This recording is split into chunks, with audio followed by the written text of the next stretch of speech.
Delhi 10-11 blast reporter breaking update from ground zero. ചെങ്കോട്ട സ്ഫോടനത്തിന്റെ മുഖ്യ സൂത്രധാരൻ doctor Umar മുഹമ്മദിനൊപ്പം രണ്ട് ഭീകരർ കൂടി ദില്ലിയിലെത്തി എന്ന വളരെ പ്രധാനപ്പെട്ട വിവരമാണ് ഇപ്പോൾ വരുന്നത്. സ്ഫോടന സമയത്ത് ഉമർ മാത്രമാണ് കാറിൽ ഉണ്ടായിരുന്നതെന്ന് സ്ഥിരീകരിക്കുന്നു. മറ്റു രണ്ടുപേർക്കായി ഇപ്പോൾ തെരച്ചിൽ നടത്തുന്നു. ഫരീദാബാദിൽ അറസ്റ്റിലായ വൈറ്റ് കോളർ ഭീകരരുടെ അടുത്ത കൂട്ടാളിയാണ് ഉമർ മുഹമ്മദ് എന്നാണ് പ്രാഥമിക നിഗമനം. ഉമർ മുഹമ്മദിന്റെ സഹോദരങ്ങളെ കശ്മീരിൽ കസ്റ്റഡിയിലെടുത്ത് ചോദ്യം ചെയ്യുന്നു. കാർ ഉടമ പുൽവാമ സ്വദേശി താരിഖ്, ഉമറിന് കാർ നൽകിയ ആമീർ, ആദ്യ ഉടമ ഹരിയാന സ്വദേശി സൽമാൻ എന്നിവരെ ചോദ്യം ചെയ്യുന്നു. അന്വേഷണം NIA ഏറ്റെടുക്കും. ആഭ്യന്തരമന്ത്രി അമിത്ഷാ വിളിച്ച ഉന്നതതല യോഗം 11 മണിക്ക് ചേരും. നമുക്കൊപ്പം PR സുനിലും ആദിൽ പാലോടും നോബൽ ബാരിക്കാരനുമുണ്ട്. പിയാസൽ ഈ സ്ഫോടനം നടന്ന സ്ഥലത്തു നിന്നും ആദിൽ പാലോട് ആഭ്യന്തര മന്ത്രാലയത്തിന് മുന്നിൽ നിന്നും നോബൽ ബാരിക്കാരൻ LNGP ആശുപത്രിയിൽ നിന്നും തത്സമയം പ്രേക്ഷകർക്കൊപ്പം ചേരും. ആദ്യം പിയാസുനിലേക്ക്. പിയാസുനിൽ സ്ഫോടന സമയത്ത് ഉമർ മാത്രമേ ഉണ്ടായിരുന്നുള്ളൂ. പക്ഷേ ഉമറിനോടൊപ്പം മറ്റു രണ്ട് ഭീകരർ കൂടി ദില്ലിയിലെത്തി എന്നുള്ളതാണോ അന്വേഷണ സംഘത്തിന് ലഭിച്ചിരിക്കുന്ന വിവരം? അവരെ തിരയുകയാണോ ഇപ്പോൾ പോലീസ്? കൂടുതൽ ആക്രമണങ്ങൾക്കുള്ള സാധ്യത ഭയക്കുന്നുണ്ടോ? ഈ സാഹചര്യത്തിൽ ഇപ്പോൾ ഉമറിന്റെ ബന്ധുക്കളെ ചോദ്യം ചെയ്യുന്നുവെന്നാണ് അറിയുന്നത്. മറ്റുള്ളവരെ കൂടി താരിഖിനെയും ആമിറിനെയും അടക്കമുള്ളവരെ ചോദ്യം ചെയ്യുന്നുണ്ടോ? ഈ ഫരീദാബാദ് ഗാങ്ങുമായി ഉമറിനുള്ള ബന്ധം ഇപ്പോൾ പോലീസ് സ്ഥിരീകരിക്കുകയാണോ? PR സുനിൽ. അരുൺ, നിർണായകമായ വിവരങ്ങൾ തന്നെയാണ് പുറത്തു വരുന്നത്. ഈ കാർ ബദർപൂർ ബോർഡർ വഴി ഡൽഹിയിലേക്ക് വരുമ്പോൾ ഈ കാറിനകത്ത് ഉണ്ടായിരുന്നത് 3 പേരാണ്. CCTV ദൃശ്യങ്ങൾ പരിശോധിച്ചതിൽ നിന്നാണ് പോലീസിന് ഈ വിവരങ്ങൾ ലഭിച്ചിരിക്കുന്നത്. അപ്പോൾ 3 പേരുമായിട്ടാണ് ഈ ഉമർ മുഹമ്മദ് ഉൾപ്പെടെ 3 പേരാണ് ഈ കാറിനകത്തുണ്ടായിരുന്നത്. അപ്പോൾ I-20 കാറ് ഈ ഡൽഹിയിലേക്ക് വന്ന് ചെങ്കോട്ട ഭാഗത്തേക്കൊക്കെ വരുമ്പോൾ ഈ കാറിനകത്ത് ഉമർ മുഹമ്മദ് ഉൾപ്പെടെ 3 പേരുണ്ടായിരുന്നു. പക്ഷേ ഈ സ്ഫോടനം നടന്നപ്പോൾ ഉമർ മുഹമ്മദ് മാത്രമാണ് കാറിനകത്ത് ഉണ്ടായിരുന്നത്. മറ്റ് 2 പേർ എവിടെ പോയി? അതാണ് ഇപ്പോൾ പ്രധാനമായും അന്വേഷണ ഏജൻസികൾ പരിശോധിക്കുന്നത്, ദില്ലി പോലീസ് പരിശോധിക്കുന്നത്. ഇപ്പോൾ CCTV ക്യാമറകൾ പരിശോധിച്ച് ഇവർ എവിടെയാണ് ഇറങ്ങിയത്, ഇവർ ഈ ചെങ്കോട്ട പരിസരത്ത് തന്നെയാണോ ഇറങ്ങിയത്? ഈ കാർ ഈ ചെങ്കോട്ടയ്ക്ക് തൊട്ടടുത്തുള്ള സുനേരി മസ്ജിദിൽ 2 മണിക്കൂറോളം സമയം പാർക്ക് ചെയ്തിരുന്നു. അപ്പോൾ ആ പാർക്കിംഗ് സ്ലോട്ടിലേക്ക്, ആ പാർക്കിംഗ് ഏരിയയിലേക്ക് ഈ കാർ പോകുന്ന സമയത്ത് മറ്റു 2 പേർ കൂടി ഈ കാറിനകത്തുണ്ടായിരുന്നു എന്ന കാര്യം വ്യക്തമല്ല. അപ്പോൾ CCTV ക്യാമറകൾ കൃത്യമായി പരിശോധിച്ചുകൊണ്ട് ഇവരെവിടെയാണ് ഇറങ്ങിയത്, അപ്പോൾ ഇവരുടെ അടുത്ത നീക്കം എന്താണ് എന്നതൊക്കെ തന്നെ അന്വേഷണ ഏജൻസികൾ ഇപ്പോൾ പരിശോധിക്കുകയാണ്. അതായത് 3 പേർ ഈ കാറിനകത്ത് സ്ഫോടനം നടക്കുമ്പോൾ ഉണ്ടായിരുന്നു എന്നതാണ് ആദ്യം പുറത്തു വന്ന റിപ്പോർട്ട് എന്നത്. ഏതായാലും ഇപ്പോൾ സ്ഥിരീകരിച്ചിരിക്കുന്നത് സ്ഫോടനം നടക്കുന്ന സമയത്ത് ഡോക്ടർ ഉമർ മുഹമ്മദ് മാത്രമാണ് കാറിനകത്തുണ്ടായിരുന്നത്. മറ്റ് 2 പേർ എവിടെയോ ഇറങ്ങി എന്നതാണ്. അപ്പോൾ ഡൽഹിയിലേക്ക് ഈ കാർ വരുമ്പോൾ 3 പേരുണ്ടായിരുന്നു, സ്ഫോടനം നടക്കുമ്പോൾ ഒരാൾ മാത്രമേ ഉള്ളൂ. അപ്പോൾ ആ 2 പേർ എവിടെയാണ് ഇറങ്ങിയത്, ആ 2 പേരുടെ അടുത്ത പദ്ധതി എന്താണ് എന്നതാണ് ഇപ്പോൾ അന്വേഷണ സംഘങ്ങളെ വലയ്ക്കുന്നത്. ഇതിനായി ഇപ്പോൾ വലിയ തിരച്ചിൽ ഡൽഹിയിലാകെ നടത്തുന്നു എന്നാണ് മനസ്സിലാക്കാൻ കഴിയുന്നത്. ഏതായാലും ഈ അന്വേഷണം NIA ഏറ്റെടുക്കുകയാണ്. ഇപ്പോൾ NIA ഉദ്യോഗസ്ഥർ ഈ പ്രദേശത്തേക്ക് എത്തിയിട്ടുണ്ട്, അന്വേഷണ സംഘം എത്തിയിട്ടുണ്ട്. അപ്പോൾ വളരെ വിശാലമായ ഒരു അന്വേഷണത്തിലേക്ക് കാര്യങ്ങൾ പോവുകയാണ്. വലിയ ആസൂത്രിതമായ ഒരു നീക്കം തന്നെയാണ് ഈ സ്ഫോടനത്തിന് പിന്നിൽ നടന്നിരിക്കുന്നത് എന്നുകൂടി ഇപ്പോൾ അന്വേഷണ ഉദ്യോഗസ്ഥർ സൂചന നൽകുകയാണ്. അരുൺ.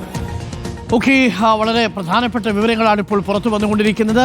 NIA സംഘം ഇപ്പോൾ തെരച്ചിൽ തുടരുകയാണ്. ഉമറിനോടൊപ്പം 2 ഭീകരർ കൂടി ദില്ലിയിൽ എത്തിയിരിക്കുന്നു എന്നുള്ളതാണ് പോലീസും അന്വേഷണ സംഘവും സംശയിക്കുന്നത്. അങ്ങനെയാണെങ്കിൽ ആ 2 ഭീകരർ എവിടെയാണ് എന്നതിനെ കുറിച്ചാണ് ഇപ്പോൾ അന്വേഷണം.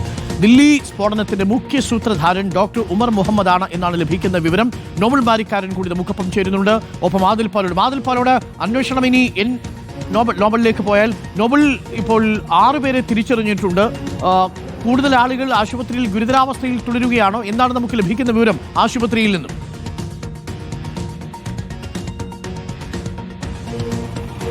അരുൺ, ഏറെക്കുറെ 30-നടുത്ത് ആളുകൾക്ക് പരിക്കേറ്റുണ്ടെന്ന വിവരമാണ് ഈ ഘട്ടത്തിൽ പുറത്തേക്ക് ഉള്ളത്. അതിൽ ഭൂരിഭാഗം ആളുകളും ഉള്ളത് LNGP ആശുപത്രിക്ക് അകത്ത് തന്നെയാണ്. അവിടുത്തെ അത്യാഹിത വിഭാഗത്തിൽ പലരും ഇപ്പോൾ ചികിത്സയിലുണ്ട്. പലരും നില ഗുരുതരമാണ് എന്ന വിവരം അവിടുന്ന് പുറത്തേക്ക് വരികയും ചെയ്യുന്നത്. കാരണം വലിയ തീവ്രമായ സ്ഫോടനം, അതിന് പിന്നാലെയുണ്ടായ വലിയ തീനാളം, അത്തരത്തിൽ അതുമൂലം പലർക്കും പൊള്ളലേൽക്കുകയും വലിയ തരത്തിൽ പൊള്ളൽ വ്യാപകമായി ശരീരത്തിൽ ഉണ്ടാവുകയും ചെയ്തു എന്നാണ് അറിയാൻ കഴിയുന്നത്. വലിയ പൊള്ളലാണ് പലർക്കും ഏറ്റിരിക്കുന്ന വിശദാംശങ്ങളുണ്ട്. ആ പശ്ചാത്തലത്തിൽ അവിടെ ഉള്ള പലരുടെയും നില ഗുരുതരമാണ് എന്ന സൂചന അവിടുന്ന് പുറത്തേക്ക് വരുന്നു. അവിടുന്ന് LNGPക്ക് ഏറെക്കുറെ 1 കിലോമീറ്റർ ഇപ്പുറയാണ് മൗലാന മെഡിക്കൽ കോളേജ് ഉള്ളത്. മൗലാന ആസാദ് മെഡിക്കൽ കോളേജിന്റെ മോർച്ചറിയിലാണ് ഇപ്പോൾ ഈ മൃതദേഹങ്ങൾ എല്ലാം സൂക്ഷിച്ചിരിക്കുന്നത്. 9 മൃതദേഹങ്ങൾ ഇവിടെ ഉണ്ട്. അതിൽ 6 എണ്ണം തിരിച്ചറിഞ്ഞിരിക്കുന്നു. 6 എണ്ണം തിരിച്ചറിഞ്ഞ ഒരു മൃതദേഹം ഇതിനോട് തന്നെ ഉത്തർപ്രദേശിലെ അവരുടെ വസതിയിൽ എത്തിച്ചു എന്ന വിവരമാണ് പുറത്തേക്ക് വരുന്നത്. പക്ഷേ അതിന്റെ പേര് വിശദാംശങ്ങൾ ഇപ്പോഴും നമുക്ക് ലഭ്യമാക്കിയിട്ടില്ല ആശുപത്രി അധികൃതർ. കൂടുതൽ ഈ പേരടക്കമുള്ള വിശദാംശങ്ങൾ സർക്കാർ സംവിധാനത്തിൽ കൂടി പുറത്തേക്ക് വരുമെന്ന സൂചനയാണ് പുറത്തേക്ക് വരുന്നത്. എന്താണെങ്കിലും നിലവിൽ ഇപ്പോൾ ഒരു 7ാമത്തെ ആളുടെ ബന്ധുക്കൾ അത്തരത്തിൽ കുറച്ച് ആളുകൾ അകത്തേക്ക് പോയിട്ടുണ്ട്. 7ാമത്തെ മൃതദേഹം തിരിച്ചറിയാൻ ശ്രമങ്ങൾ തുടരുകയാണ് എന്നാണ് അറിയാൻ കഴിയുന്നത്. അതോടൊപ്പം തന്നെ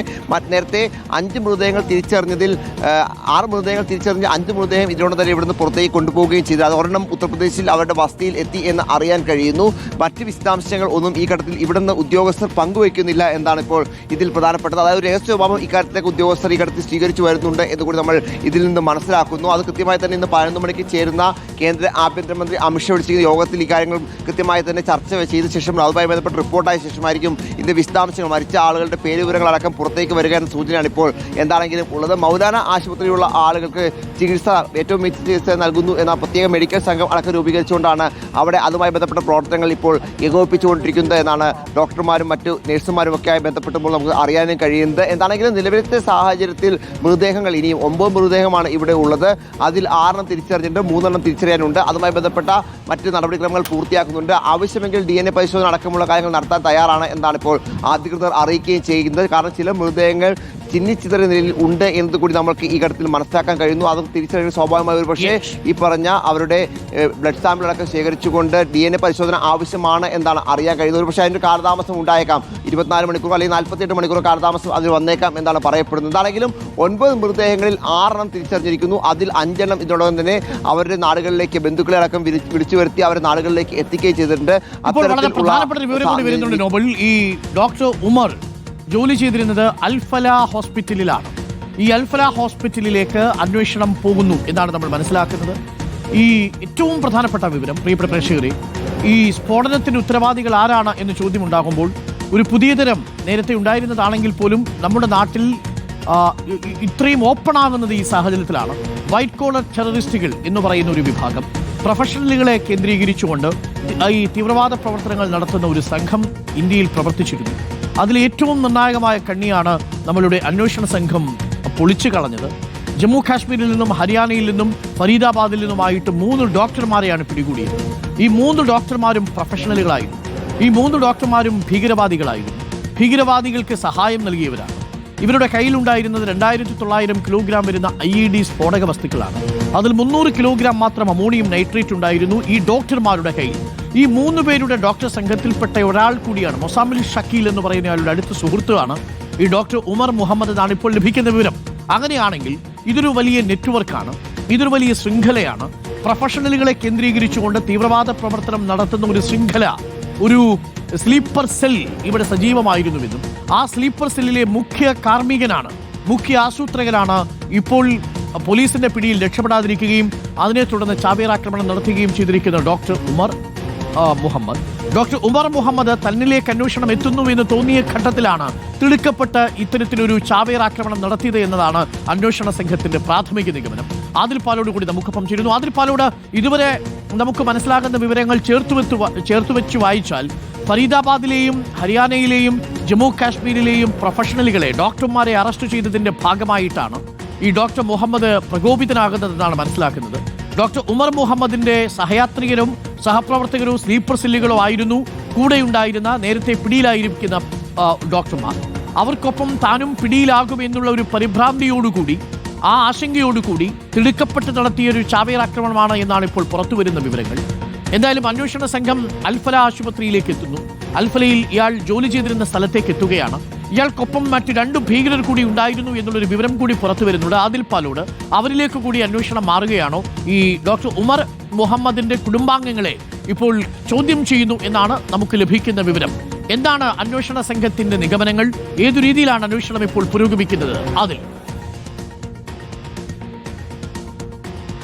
അരുൺകുമാർ, ഉമറിനെ കേന്ദ്രീകരിച്ചുള്ള അന്വേഷണം തന്നെയാണ് ഇപ്പോൾ പുരോഗമിക്കുന്നത്. അരുൺ പറഞ്ഞതുപോലെ ഉമറിന്റെ കുടുംബക്കാരെ, സഹോദരന്മാരെ അടക്കം കസ്റ്റഡിയിലെടുത്ത് ജമ്മുകശ്മീർ പോലീസ് ചോദ്യം ചെയ്തു വരികയാണെന്നുള്ളതാണ് ജമ്മു കാശ്മീരിൽ നിന്ന് ലഭിക്കുന്ന വിവരം. ഉമറിന്റെ പുൽവാമയിലെ വീട് സെർച്ച് ചെയ്തു എന്ന വിവരം കൂടി വരുന്നുണ്ട്. ഇതിനൊപ്പം തന്നെ ഏറ്റവും ഒടുവിൽ വരുന്ന റിപ്പോർട്ട് അനുസരിച്ച് ദില്ലിയിലെ ഒരു ഹോട്ടലിൽ റെയ്ഡ് നടക്കുകയാണ് പോലീസിന്റേത് എന്നാണ്. 4 പേരെ ഇതിനോടകം കസ്റ്റഡിയിൽ എടുത്തിട്ടുണ്ട് എന്ന വാർത്ത കൂടി പുറത്തു വരുന്നു. ഹോട്ടലുകളിൽ റെയ്ഡ് നടത്തുകയാണ്. ദരിയാഗഞ്ച് മേഖലകളിൽ മുസ്ലിങ്ങളൊക്കെ തിങ്ങിപ്പാർക്കുന്ന ഒരു മേഖലയാണ്. ഇതിന് ഈ അപകടമുണ്ടായ, സ്ഫോടനമുണ്ടായ ഭാഗത്ത് നിന്നും 1-2 കിലോമീറ്റർ മാത്രം ഉള്ളിലുള്ള ഒരു ഭാഗമാണ് ദരിയാഗഞ്ച്. അവിടുത്തെ ഹോട്ടലുകളിൽ റെയ്ഡ് നടത്തി ആളുകളെ കസ്റ്റഡിയിൽ എടുക്കുന്നു എന്നുള്ളതാണ് വളരെ പ്രധാനപ്പെട്ട വാർത്തയായി ഈ നിമിഷം പുറത്തു വരുന്നത്. മറ്റൊന്ന്, അരുൺ പറഞ്ഞതുപോലെ ഒരു സൂചനയിലേക്ക് കാര്യങ്ങൾ എത്തുന്നു, ഒരു പ്രാഥമിക നിഗമനത്തിലേക്ക് കാര്യങ്ങൾ എത്തുന്നു.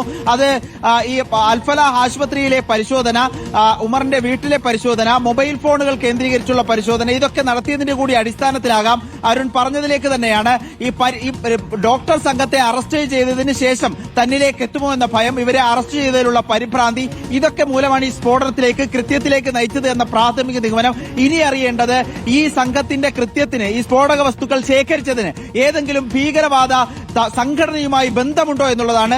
ഇതടക്കമുള്ള കാര്യങ്ങൾ ഇവിടെ NIA അടക്കമുള്ള സംഘങ്ങൾ, അന്വേഷണ ഏജൻസികൾ അന്വേഷിച്ചു വരുന്നു. 11 മണിക്കാണ് അമിത്ഷായുടെ നേതൃത്വത്തിൽ ഉന്നതതല യോഗം ചേരുന്നത്. നിർണായകമായ മുതിർന്ന ഉദ്യോഗസ്ഥർ തന്നെ ഈ യോഗത്തിൽ പങ്കെടുക്കുമെന്നാണ് മനസ്സിലാക്കുന്നത്. ആഭ്യന്തര വകുപ്പിന്റെ, അന്വേഷണ ഏജൻസികളിലെ തലവന്മാർ തന്നെ പങ്കെടുക്കുന്ന ഈ യോഗത്തിൽ ഒരു അന്തിമ തീർപ്പിലേക്ക് കാര്യങ്ങൾ എത്തിക്കാനാകുമെന്നാണ് മനസ്സിലാക്കാൻ കഴിയുന്നത്. ആ യോഗത്തിലാകും ഈ വിവരങ്ങൾ അമിത്ഷായെ ധരിപ്പിക്കുകയും പിന്നീട് അക്കാര്യങ്ങൾ സർക്കാർ വെളിപ്പെടുത്തുകയും ചെയ്യും. ഏതായാലും അന്വേഷണം പുരോഗമിക്കുന്നു, അതിവേഗം പുരോഗമിക്കുന്നു എന്ന് വേണം മനസ്സിലാക്കാൻ. ഉമറിന്റെ പുൽവാമയിലെ വീട്ടിൽ ഇപ്പോഴും റെയ്ഡ് തുടരുന്നു. ബന്ധുക്കൾ കസ്റ്റഡിയിലാണ്. 12 ഫോണുകളാണ് അവിടെ നിന്നും പിടിച്ചെടുത്തത് ബന്ധുക്കളുടേതായി. അതൊക്കെ പരിശോധിച്ചുകൊണ്ടുള്ള പരിശോധന അതിവേഗം ഇപ്പോൾ പുരോഗമിക്കുകയാണ് അരുൺ.